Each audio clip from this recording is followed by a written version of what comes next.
فليتفضل مشكورا.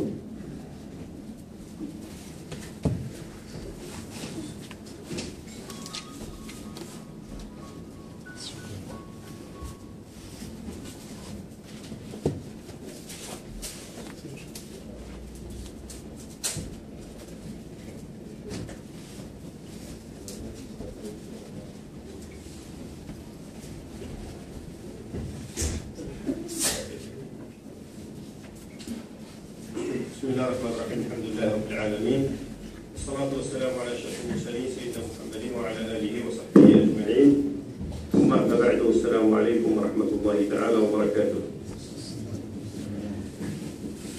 رمضان إن شاء الله مبارك سعيد، تقبل الله منا ومنكم صالح الأعمال، الصيام والقيام صالح الأعمال إن شاء الله.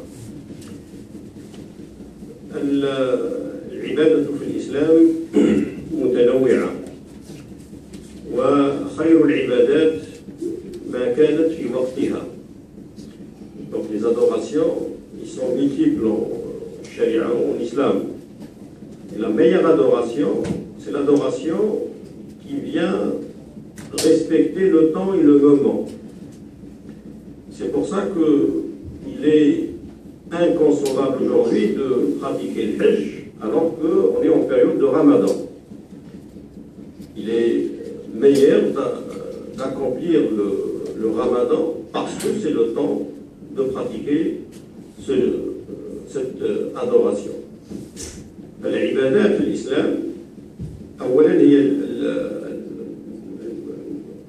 ما تقرب إلى الله سبحانه وتعالى، هي العبادة التي تكون في وقتها، والعبادة كذلك التي تتعدى خير من العبادة القاصرة. يعني عبادة تتعداك أنت مثل الزكاة مثلا، مثل التبرعات، هي عبادة تتعداك أنت. أو طلب العلم هو عبادة لكن يتعدى الشخص. وخير العبادات، خير العبادات التي ذكرها النبي صلى الله عليه وسلم هي عبادة الصلاة.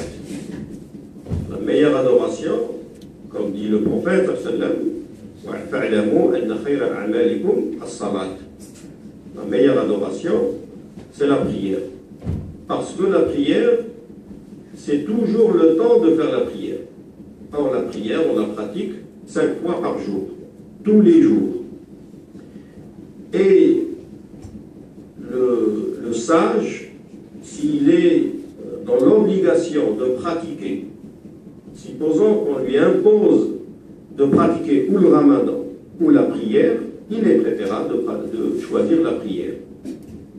العاقل من المسلمين من فرض عليه supposons أن الإنسان يفرض عليه عبادة إما صيام أو صلاة، يقولون له لابد بالوحدة، إما تصلي أو تصوم. فالذكي والعالم بالشريعة يختار الصلاة، أن الصلاة أولى من الصيام وأولى من الحج وأولى من سائر العبادات. لماذا؟ لأن كل العبادات، كل ما يتعبد به المسلم أنزل في الأرض، جاء به جبريل عليه السلام والنبي صلى الله عليه وسلم في الأرض، إما في مكة أو في المدينة أو في القدس. أن في آيات نزلت في القدس كما ذكر السيوطي رحمه الله في الإتقان. Toutes les adorations, toutes les pratiques, pratiquement, à part la prière, ont été révélées alors que le prophète sallam était sur terre, ou à la Mecque, ou à Médine. Fayati Jibril, Gabriel vient avec un verset. كتب عليكم الصيام كما كتب على الذين من قبلكم. Le Ramadan a été révélé à Médine, 2 ans après l'immigration du prophète. سنتين بعد الهجرة فرض رمضان. Pareil, Zakat, le monde légal, a été révélé alors que le prophète était sur terre. Al-Hajj, pareil, il a été révélé alors que le prophète était sur terre. Toutes les adorations, كل العبادات أنزلت على النبي صلى الله عليه وسلم وهو في الأرض. كل العبادات كذلك أنزلت وفرضت بواسطة جبريل. Les adorations, à part la prière, ont été révélées à travers Gabriel. Il y avait entre Allah subhanahu wa ta'ala et le prophète sallam l'intermédiaire qui était Gabriel. Illa salat. La prière donc a été révélée, a été imposée aux musulmans, alors que le prophète sallallahu alayhi wa sallam était au ciel. حنا بعض المرات يكون عندنا أشغال في البلاد. Des fois, certains ont des préoccupations au bled. Construire une maison, une famille. Et des fois, il est suffisant de passer un coup de fil. On appelle et on règle le problème. Ou des fois par lettre, on envoie une lettre. Des fois par mail. Et quand la chose est tellement importante, on prend un billet, on descend en bled. Parce que c'est tellement important. Ce n'est pas suffisant d'envoyer une lettre, il n'est pas suffisant d'appeler par téléphone. Il est tellement grave ou important qu'il faudrait prendre le billet et descendre personnellement au bled. C'est pareil, la prière, tout est important. Mais la prière est tellement importante que le prophète sallam a été appelé chez Allah subhanahu wa ta'ala pour recevoir la prière. Et la prière, quand Gabriel arrive au point final à son frontière, il dit au prophète sallam, je ne peux plus avancer. Donc c'est à toi d'avancer pour recevoir le message. Donc le prophète sallam avance et il reçoit le message directement de la part d'Allah subhanahu wa ta'ala. نحن نقول ونعلم أن موسى كليم الله. نحن نقول موسى يتكلم مع الله.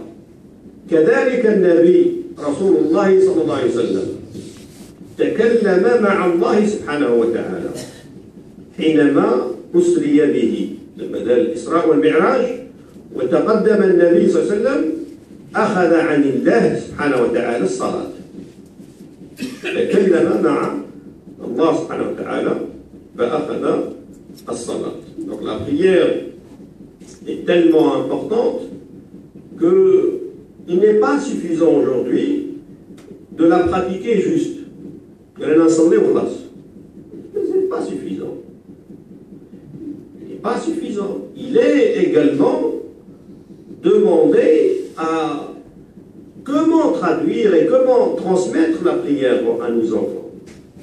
Comment avoir un minimum de bagages pour pouvoir expliquer aux musulmans non pratiquants qui ne pratiquent pas la prière, de leur expliquer l'importance de la prière. ما يكفي أنك تصلي وخلاص وبس. ما يكفيش هذا. لا يكفي. الإنسان عليه أن يتعلم القليل من الصلاة وأهمية الصلاة ودور الصلاة. الصلاة هي باب المحاسبة. الله سبحانه وتعالى يحاسبنا إذا كنا نصلي. اللي ما يصليش أصلا لا يحاسب أصلا خلاص. يعني nous on pratique la prière pour pouvoir parler avec Allah subhanahu wa ta'ala. مش باش ندخلوا الجنة هذيك ندخلوا بالرحمة. C'est juste pour pouvoir parler avec Allah subhanahu wa ta'ala. Toi si tu veux faire un visa et tu prends pas le passeport, tu as tous les papiers, tu n'as pas le passeport. C'est même pas la peine d'entrer. C'est pareil, la prière, c'est juste pour avoir cet entretien avec Allah. لعل الله يرحمنا. C'est juste. إذن النبي صلى الله عليه وسلم حديث ذكره البخاري ومسلم أن النبي صلى الله عليه وسلم قال احنا نقول أن الصلاة تمحو الخطايا، نعرف أن الصلاة يمحو الله سبحانه وتعالى بها الخطايا. أصلا نحن كيف نتصور الخطايا؟ On dit que la prière efface les péchés. Tout d'abord, comment imaginer les péchés, les sayyi'at? Comment les imaginer? On n'arrive même pas à imaginer les sayyi'at pour pouvoir imaginer l'effacement de ces péchés. Le prophète sallallahu alayhi wa sallam nous donne un exemple très clair. يعطانا النبي مثال واضح في كيفية محو الخطايا. قال في الحديث: أرأيتم إن كان في باب أحدكم واديا أو نهرا يغتسل منه 5 مرات أيبقى من ضرنه شيء؟ من أوساخه شيء؟ قالوا لا، لا يبقى من ضرنه شيء. قال كذلك الصلاة. Alors l'image est claire dans le hadith. Il nous dit, vous voyez, c'est une personne devant chez elle, une rivière qui coule. Et il se lave 5 fois par jour. Est-ce qu'il serait sale au final le soir, 5 fois par jour? Ils disent non. Forcément, il serait propre. Et c'est une image très frappante de l'effacement des péchés. Clair, c'est tellement clair que le prophète nous montre cette rivière qui coule abondamment et la personne se lave 5 fois par jour. هذا الحديث رواه البخاري ومسلم ورواه أحمد بزيادة وابن خزيمة. رواه نفس الحديث لكن رواه قصة الحديث. لماذا ذكر النبي صلى الله عليه وسلم هذا الحديث؟ قالوا أن أبا هريرة رضي الله عنه جاء إلى النبي صلى الله عليه وسلم وقال إن فلان توفي. واحد الصحابي مات. قال بعد 40 يوما من موت أخيه، وكان أخوه الأول كان خيرا منه، بمعنى واحد الصحابي مات، جاء أبو هريرة قال له الصحابي فلان مات، بصح خوه الأول منه، خوه هذا كان خير منه في الدين، بعد 40 يوم مات الأخ الثاني. فقال النبي صلى الله عليه وسلم أكان يصلي؟ الزوج هذا كان يصلي؟ قالوا نعم كان يصلي. قال 40 يوما صلاها، بعد وفاة الأخ تاعو ب40 يوم توفي.